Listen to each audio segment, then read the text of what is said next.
দুনিয়া ছেড়ে চলে যাব একদিন।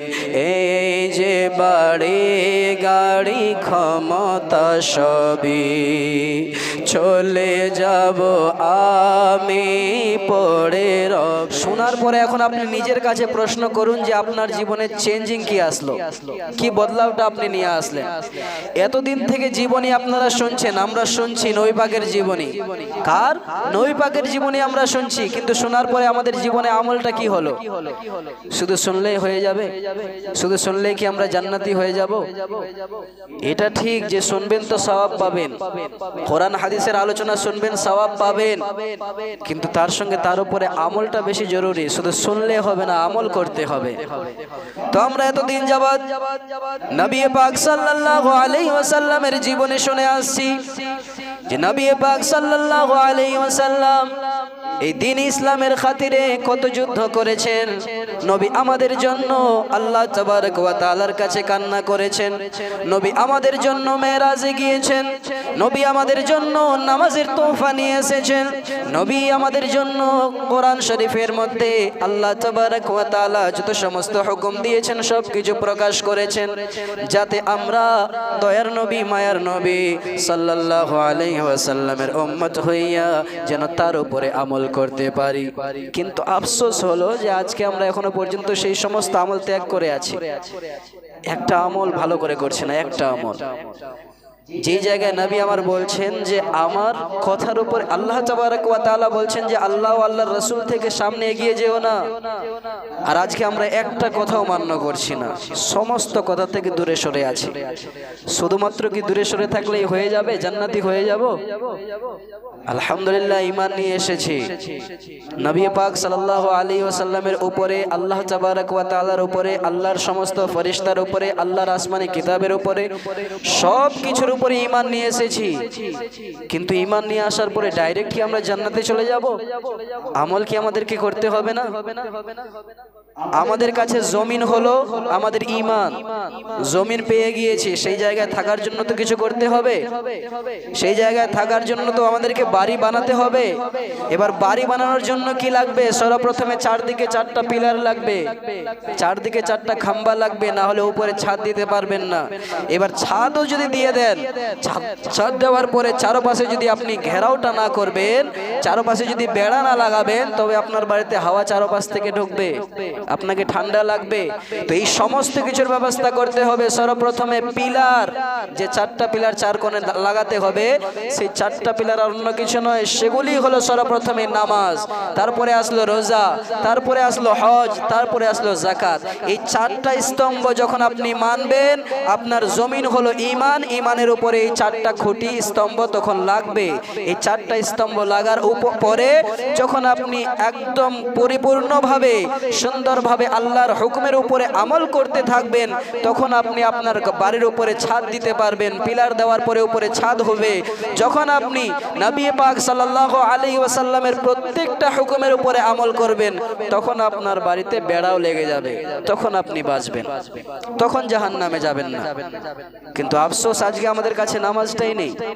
এতদিন থেকে আমরা নসিহত শুনে আসছি, ওয়াজ শুনে আসছি, আল্লাহ তাবারক ওয়া তাআলার বাণী শুনে আসছি, নবী পাক সাল্লাল্লাহু আলাইহি ওয়াসাল্লামের জীবনী শুনে আসছি, কিন্তু শোনার পরে এখনো পর্যন্ত আমাদের হৃদয়ে, আমাদের জীবনে কিছু আমরা চেঞ্জিং করলাম না, বদলাও নিয়ে আসলাম না। তো আপনি চিন্তা করে দেখুন, আর আমি বা চিন্তা করে দেখি আমাদের ঠিকানা কি হবে। হায়রে আফসোসের বিষয়, নবী পাক সাল্লাল্লাহু আলাইহি ওয়াসাল্লাম যেন ঘোষণা করে বলেছেন, আয় আমার উম্মত উম্মতিরা শোনো শোনো, যখন কেউ গুনাহগার হইয়া কবরে যাবে, যখন কেউ গুনাহগার বান্দা কবরে যাবে, তার কবরে আল্লাহ তাবারক ওয়া তাআলা যেন 99টি সাপ ছেড়ে দেবেন। কয়টি? 99টি সাপ ছেড়ে দেবেন। দয়ার নবী আমার বলছেন, সেই সাপগুলি এত ভয়ঙ্কর হবে, এত ভয়ঙ্কর হবে যে সেই 99টি সাপের মধ্য থেকে একটি সাপ যদি এই জমিনের বুকে ছেড়ে দেওয়া হয়, আর সেই সাপ যদি এই মাটিতে শুধুমাত্র ফু দিয়ে দেয়, তবে আল্লাহ তাবারক ওয়া তাআলা এই মাটিকে আর মাটি রাখবেন না। সেই সাপের ফু দেওয়ার দরুনে আল্লাহ তাবারক ওয়া তাআলা এই মাটিকে যেন তাম্বায় পরিণত করে দেবে। কত ভয়ঙ্কর সাপ! আর আমরা সেই সাপগুলির কথা চিন্তা করি না। নবী পাক সাল্লাল্লাহু আলাইহি ওয়াসাল্লাম আমাদেরকে বলেছেন যে এই সমস্ত কাজ করো, আমরা করছি না। নবী আমাদেরকে বলেছেন যে কবরে কত ভয়ঙ্কর ভয়ঙ্কর ঘটনা ঘটবে, সেই সমস্ত কিছু থেকে বাঁচার জন্য সাচ্চা গোলাম হয়ে আমল ভালো করুন। শুধু আপনার চেহারাটা সুন্দর করলেই হবে না, আমার চেহারাটা আমি সুন্দর করে আপনার সামনে দেখাবো তো হবে না, আমার আমলটাকেও সঠিক করতে হবে। আজ আমরা শুধুমাত্র দেখানোর জন্য, মানুষের কাছে নিজের নাম বড় করার জন্য, আজকে আমরা মানুষের কাছে সম্মান পাওয়ার জন্য, দুনিয়াতে দেখানোর জন্য অনেক কাজ করতেছি। যেরূপ উদাহরণস্বরূপ আমি সকলকে বলছি না বাবা, কিন্তু কিছু মানুষ আমাদের মধ্যে আমরা এমনও আছি যিনারা আমরা হয়তো মনে করি রমজান মাসে আমার বয়স হয়ে গিয়েছে, যদি রোজা না রাখি তবে মানুষ যখন শুনবে আমি রোজা রাখি না, আমার বিষয়ে বাইরে খারাপ খারাপ কথা বলবে, কুমন্তব্য করবে। এই কথা চিন্তা করে আমরা রোজা রাখি যেন দুনিয়ার মানুষ অর্থাৎ গ্রামের মানুষ আমার বিষয়ে প্রশংসা করে যে হ্যাঁ সেই ব্যক্তি রোজা রাখে। কিছু মানুষ আমরা এমনও আছি যারা এই কথা চিন্তা করি যে আমার মুখে দাড়ি নেই, যদি আমি দাড়ি না রাখি, আমার বয়স অতিরিক্ত হয়ে গিয়েছে, তবে মানুষ আমাকে বলবে যে এখনো লোকটা ফাসিক হয়ে আছে, এখনো পর্যন্ত দাড়ি কাটতেছে, দাড়ি রাখে না, আবার সুন্দর সুন্দর কথা বলার দাওয়া করে। কেউ হয়তো এমনও আছে যে এটা নিয়ত করেছে যে আমি এত বয়স্ক হয়ে গিয়েছি, যদি নামাজ পড়তে না যাই তবে মানুষ বলবে লোকটা বেনামাজি। নামাজি শুধুমাত্র মানুষের মুখে শোনার জন্য কেউ নামাজ পড়তেও আসে। আরে বাবা জান, আমি বলতে চাইবো এই নামাজ, যেই নামাজ আপনি দেখানোর জন্য পড়তেছেন, সেই নামাজ আপনার কবরে কাজে আসবে না। যেই রোজা আপনি মানুষকে দেখানোর জন্য রোজা রাখেন, সেই রোজা আপনার কবরে কাজে আসবে না। যেই হাজি শুধুমাত্র মানুষকে হাজি বলে যেন আমাকে কেউ ডাকে, সেই হাজি ডাক শোনার জন্য হজ করতে যায়, সেই হজও আপনার কবরে কোনো রকমের কোনো কাজে আসবে না। নবী পাক সাল্লাল্লাহু তাআলা আলাইহি ওয়াসাল্লাম আরো হাদিস শরীফের মধ্যে সুন্দর করে ঘোষণা করে বলেছেন, হে আমার উম্মত উম্মতিরা, শোনো শোনো, তোমরা যখন অন্ধকার কবরে যাবা, যদি দুনিয়ার বুকে ভালো আমল করে গিয়েছো, তবে শোনো কবরে তোমার কাছে তিনটা প্রশ্ন করা হবে। সর্বপ্রথম প্রশ্ন করা হবে তোমার ধর্ম কি, তুমি উত্তরে দিবা যে আমার ধর্ম হলো দ্বীন ইসলাম। তারপরে তোমার কাছে প্রশ্ন করা হবে যে তোমার রব কে, তুমি উত্তরে দেবা আমার রব হলো আল্লাহ। যদি তুমি দুনিয়ার বুকে ভালো আমল করে গিয়েছিলা, তবে তৃতীয় যখন প্রশ্ন করা হবে, সেই প্রশ্নটা করা হবে, হে আল্লাহর বান্দা তুমি বলো বলো এই ব্যক্তিটার বিষয়ে কি বলতেছিল। সেই কবরে অর্থাৎ আমাদের অন্ধকার কবরে দোজাহানের বাদশা নবী সাল্লাল্লাহু আলাইহি ওয়াসাল্লাম যেন আসবেন। আর যখন দয়ার নবী আমাদের অন্ধকার কবরে আসবেন, চারদিকে যেন আলোয় আলোময় হয়ে যাবে, চারদিকে যেন রোশনি ছড়িয়ে যাবে। এবার যদি সেই বান্দা দুনিয়ার বুকে নবী পাক সাল্লাল্লাহু আলাইহি ওয়াসাল্লামের দিওয়ানা ছিল, যদি নবীর গোলাম হয়েছিল, তবে সেই আল্লাহর বান্দা বলবে, এই ফেরেশতা শোনো শোনো, ইনি আর অন্য কেউ নয়, কেউ নয়, ইনি হলেন তো আমার দোজাহানের বাদশা নবী। আবার সেই আল্লাহর বান্দা বলতে লাগবে, আরে আল্লাহর ফেরেশতা শোনো শোনো, ইনি তো অন্য কেউ নয়, যিনাকে আল্লাহ তাবারক ওয়া তাআলা দুনিয়ার বুকে সত্যকারের নবী বানিয়ে পাঠিয়েছেন, ইনি হলেন সেই নবী যিনার আমিও গোলাম হয়েছি। সেই ব্যক্তির উত্তর দেবে। আর যদি দুনিয়ার বুকে আপনি গুনাহগার হয়ে নবী পাকের গাদ্দার হয়ে কবরে যান, তবে তৃতীয় যখন প্রশ্ন করা হবে, সেই সময় আপনার জবান বলবে হা হা লা আদরি, আফসোস আমি এই ব্যক্তির বিষয়ে কিছু জানি না। যখনই এই উত্তর দেবে গো, সেই সময় আল্লাহর ফেরেশতা যেন সেই কবর থেকে অর্থাৎ যে মুর্দা ব্যক্তি শুয়ে রয়েছে তার ডান দিক থেকে একটা যেন জানলা খুলে দেবে, সেই জানলা থেকে দেখিয়ে বলবে, এ আল্লাহর বান্দা, এই যে দেখো এটা হলো জান্নাত, এই যে সুন্দর একটা ঘর দেখতে পাচ্ছ, এই ঘরটা আল্লাহ তাবারক ওয়া তাআলা তোমার জন্য বানিয়েছিলেন। যদি তুমি আজকে নবীর গোলাম হয়ে কবরে আসতা, তবে আল্লাহ তাআলা তোমার জন্য সেই বাড়িখানা রেডি করে রেখেছিল, তোমাকে সেই জান্নাতের ঘরখানা দিত। কিন্তু দেখো এবার বাম দিকে তাকিয়ে দেখো, সেই আল্লাহর ফেরেশতা তার কবরের বাম পাশে একটা জানলা খুলিয়ে দেবে আর ডান দিকের জানলাটা বন্ধ করে দেবে। এবার বাম দিকে দেখিয়ে বলবে, তুমি যে নবী পাকের গোলাম হয়ে কবরে আসনি, যার কারণে আল্লাহ তাবারক ওয়া তাআলা তোমার ঠিকানা এখন দেখো এই জাহান্নামের ভিতরে করে দিয়েছে। হায় আল্লাহ, এবার যেন সেই কবরে সেই সময় থেকে নিয়ে শুরু করে হাসরের ময়দান যতক্ষণ পর্যন্ত কায়েম হবে না, ততক্ষণ পর্যন্ত তার কবরে সেই জাহান্নামের আযাব যেন আসতেই থাকবে। কোথায় আছি আমরা? কোথায় আছি আমরা? আজকে আমরা চিন্তা করছি যে দুনিয়ায় টাকা পয়সা কামাই করে দুনিয়াতেই বড়লোক হয়ে সবকিছু হয়ে যাব। আল্লাহু আকবার কাবীরা। আমাদেরকে বোঝার জন্য সকলেই বলেছেন, যতজন আল্লাহ তাবারক ওয়া তাআলার প্রিয় বান্দা হয়েছেন সকলেই আমাদেরকে বলেছেন যে দেখো নিজের গুনাহ থেকে বাঁচো।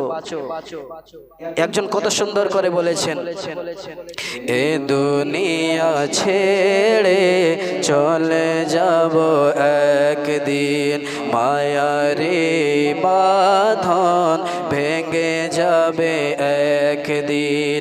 এ দুনিয়া ছেড়ে চলে যাব একদিন, মায়ারে বাঁধন ভেঙে যাবে একদিন। আসবো না আমি আর এ ভুবনে কোনো দিন, এ দুনিয়া ছেড়ে চলে যাব একদিন, এ দুনিয়া ছেড়ে চলে যাব একদিন।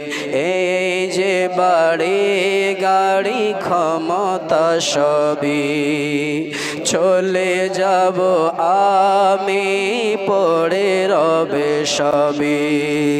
এই যে বাড়ি গাড়ি ক্ষমতা সবই চলে যাব আমি, পড়ে রবে সবই।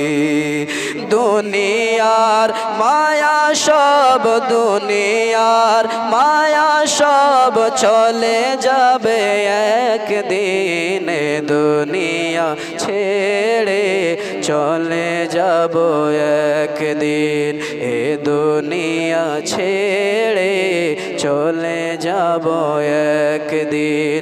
মায়ারে বাঁধন ভেঙে যাবে একদিন। তাই বলবো বাবাজি, দুনিয়াতে আছেন, আল্লাহ তাআলা সময় দিয়েছে, শরীরে শক্তি দিয়েছে, এখনো পর্যন্ত সময় আছে। নসিহত অনেক শুনছেন, জালসায় অনেক যাচ্ছেন, জীবনে অনেক শুনছেন, কিন্তু সেগুলো শুনে শুধু শুনলেই হবে না, তার সঙ্গে আমলও করতে হবে। নিজের জীবনটাকে সঠিক রাস্তায় নিয়ে আসুন। যে রূপ নবী পাক সাল্লাল্লাহু আলাইহি ওয়াসাল্লাম আমাদেরকে সঠিক পথে থাকতে বলেছেন, যে সমস্ত কাজ করতে বলেছেন সেই সমস্ত কাজ করুন। দুনিয়ার বুকে কত ক্ষমতা দেখালাম, কত পাওয়ার দেখালাম, আমার শরীরে জোর আছে, আমি কত জোর দেখালাম, মানুষকে আমার উপরে কথা বলতে দিই না। দুনিয়ার উপরে আমার কাছে টাকা আছে, আমি কত ক্ষমতা দেখালাম, বড় বড় বিল্ডিং, বড় বড় কোম্পানি আমি ক্রয় করে নিলাম। আমি দুনিয়ার বুকে মাস্টার হয়েছি, ডাক্তার হয়েছি, কত পাওয়ার দেখালাম। ছোট ছোট যারা দরিদ্র মানুষ আছে তাদের উপরে কত চিৎকার করে কথা বললাম। কিন্তু আফসোস, যখন আপনার শরীর থেকে, দেহ থেকে এই আত্মাখানা বের হয়ে চলে যাবে, সেই সময় আপনার এই সমস্ত ক্ষমতা পড়ে রবে দুনিয়াতে। আপনি শুধুমাত্র একখানা সাদা কাপড় নিয়ে কবরে চলে যাবেন। আপনি দুনিয়ার বুকে হাজার রঙের কাপড় পরে থাকেন, কিন্তু যখন আপনার আত্মাখানা বের হয়ে যাবে, কোনো রঙিন কাপড়, দামি কাপড় আপনার শরীরে আসবে না, সেই সাদা কালারেরই কাপড় আপনার শরীরে আসবে, যেই কাপড় সেই গরিবের শরীরে যাবে। আল্লাহু আকবার বাবাজিরা আমার। তাই বলবো, সকলে নিজের ঈমানটাকে মজবুত করুন, পুখতা করুন, পাক্কা করুন, আর যতটুকুই নসিহত শুনছেন তার উপরে আমল করুন। তার উপরে আমল করার পরে তার উপরে দাঁড়িয়ে যান অটুটভাবে, আল্লাহকে ভয় করুন। আল্লাহ তাআলা কোরআন শরীফের মধ্যে বলেছে, আমার বান্দারা তোমরা ভয় করিও না। আয়াতের মাফহুম, আল্লাহ তাবারক ওয়া তাআলা বলছেন, আমার বান্দারা তোমরা চিন্তা করিও না, শুধুমাত্র তোমরা আমার উপরে ভরসা করে আমাকে ভয় করো, আমাকে ভয় করো।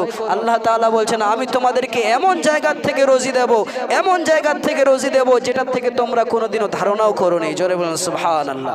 তো আল্লাহর উপরে ভরসা করতে হবে, আল্লাহ তাবারক ওয়া তাআলাকে রাজি করার জন্য কাজ করতে হবে। তার সঙ্গে সঙ্গে